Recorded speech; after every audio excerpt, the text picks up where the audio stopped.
Good morning student, my name is Ramandeep Kaur. ये lecture है आपका बिजनेस ऑर्गेनाइजेशन एंड मैनेजमेंट का। आज हम अपने इस लेक्चर में जो हमारा नेक्स्ट टॉपिक है टेक्निक्स ऑफ डिसीजन मेकिंग, उसके बारे में पढ़ेंगे। ठीक है, हमने पिछले लेक्चर में टाइप्स किए थे, आज हमने टेक्निक्स करनी है डिसीजन मेकिंग की कि हमारे पास कौन कौन सी टेक्निक है जिससे हम डिसीजन ले सकते हैं। तो first is brainstorming, second one is electronic meeting, third is Gulfi method, fourth one is multi voting and fifth one is nominal group technique।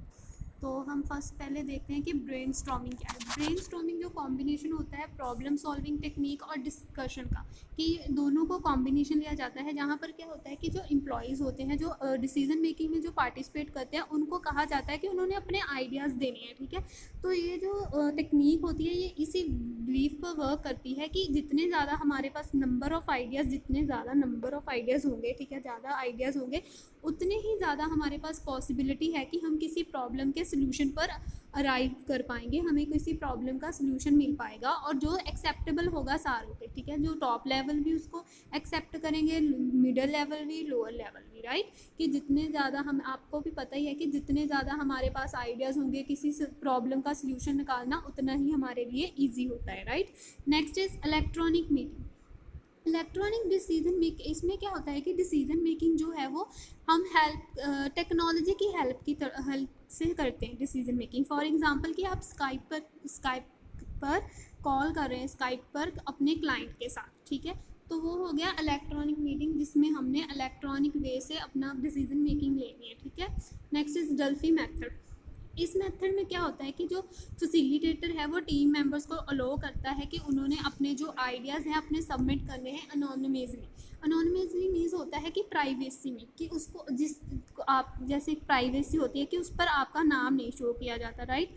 कि आपने डिसीजन लेना है, अपना आइडिया जो है सबमिट करना है विदाउट योर नेम। ठीक है, आप अपना नेम डिस्क्लोज वहाँ पर नहीं करेंगे। तो इससे क्या होगा कि जो दूसरे टीम मेंबर है उनको ये नहीं पता चलेगा कि ये पर्टिकुलर आइडिया जो है वो उसका ओनर कौन है, या ये आइडिया किसने दिया है। ठीक है, तो यहाँ पर क्या होता है कि जो फैसिलिटेटर होता है वो सारों के आइडिया कलेक्ट करता है, उनको सारों के बीच में सर्कुलेट करता है, उसको और मॉडिफाई करने के लिए, अगर उस आइडिया में कोई कमी है तो उसको इम्प्रूव करने में।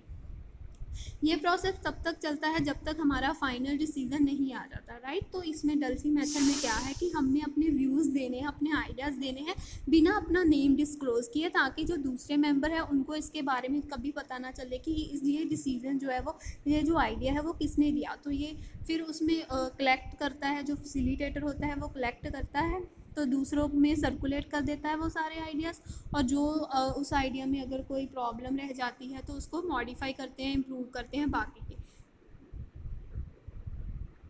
Next is multi voting.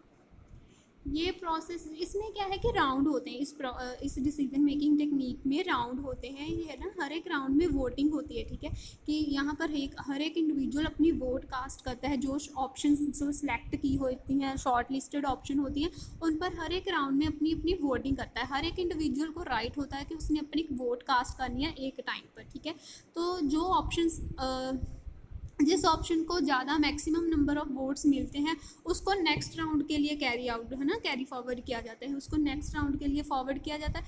ये प्रोसेस तब तक रिपीट होता रहता है जब तक किसी एक ऑप्शन पर हम नहीं पहुंच पाते। ठीक है, कि एक ऑप्शन जब किसी एक ऑप्शन को लास्ट में एक ऑप्शन बच जाती है, उसको मैक्सिमम नंबर आ गए ना वोट के, तब ये जाकर डिसीजन मेकिंग का ये प्रोसेस जो है वो ख़त्म होता है। ठीक है, राइट। कि यहाँ पर हमने राउंड बना लिए, हर एक राउंड में हमने वोट करनी है, जिस डिसीजन को, जिस ऑप्शन को, जिस अल्टरनेटिव को ज़्यादा वोट मिले उसको नेक्स्ट राउंड के लिए सिलेक्ट कर लिया गया। ठीक है, और जब तक ये प्रोसेस, जब तक हमारे पास एक डिसीजन नहीं आ जाता, एक ऑप्शन सिलेक्ट नहीं हो जाती, तब तक ये प्रोसेस जो है वो कॉन्टीन्यूस चलता रहता है। Next is nominal group technique. Nominal group technique the in इसमें होता है कि जो टीम मेंबर्स होते हैं उनको स्मॉल ग्रुप्स में डिवाइड कर दिया जाता है और उनके पास आइडिया जनरेट किए जाते हैं। ठीक है, उनको स्मॉल ग्रुप्स में डिवाइड करने के बाद उनके आइडिया जनरेट किए जाते हैं, जो पॉसिबल ऑप्शंस होती हैं, ठीक है, उनको नोट डाउन कर लिया जाता है राइटिंग में, और टीम मेंबर्स को, है ना, फर्दर ये जो टीम मेंबर्स होते हैं वो आपस में जो डिस्कस करते हैं, ये उनका जो आइडिया होता है, ठीक है, जो उनकी पॉसिबल चॉइसेस होती हैं उनको डिस्कस करते हैं ठीक है। Team members then discuss and vote on the best, ठीक है। जब वो डिस्कस कर लेते हैं फिर उस पर वोट की जाती है बेस्ट पॉसिबल चॉइस पर। तो जिस चॉइस को ज़्यादा वोट्स मिल गया उसको हमने एक्सेप्ट कर लेना है, ठीक है।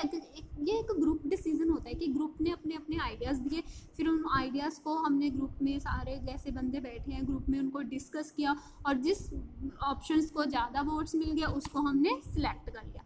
तो इसके स्टेप होते हैं नॉमिनल ग्रुप डिस्कशन के, ठीक है जी। टेक्निक के स्टेप होते हैं, इसमें 7 to 10 इंडिविजुअल्स होते हैं, ठीक है। उनको इकट्ठे पार्टिसिपेट किया जाता है, ठीक है। तो वहाँ क्या होता है कि टीम मेंबर्स के आगे एक प्रॉब्लम जो होती है, चैलेंज जो होता है, इशू होता है, उनको प्रेजेंट किया जाता है। तो हर एक इंडिविजुअल टीम मेंबर जो है वो साइलेंटली और इंडिपेंडेंटली अपने राइट करते हैं आइडियाज़ को, ठीक है, ताकि वो प्रॉब्लम के साथ टैकल कर सके। फिर हर एक टीम मेंबर जो है वो अपना प्रेजेंट आइडिया करता है ग्रुप को, ठीक है। ग्रुप को आइडिया प्रेजेंट कर दिया, फिर individual silently and independently vote on each idea, ठीक है। वो साइलेंटली और इंडिपेंडेंटली हर एक आइडिया पर अपनी वोट कर सकते हैं, राइट। तो ये थे आपकी techniques of decision making. Hope कि आपको समझ आ गई होंगी। अगर आपको फिर भी कोई प्रॉब्लम होगी तो आप मुझसे डिस्कस कर सकते हैं, आप मुझसे कांटेक्ट कर पूछ सकते हैं। Thank you class.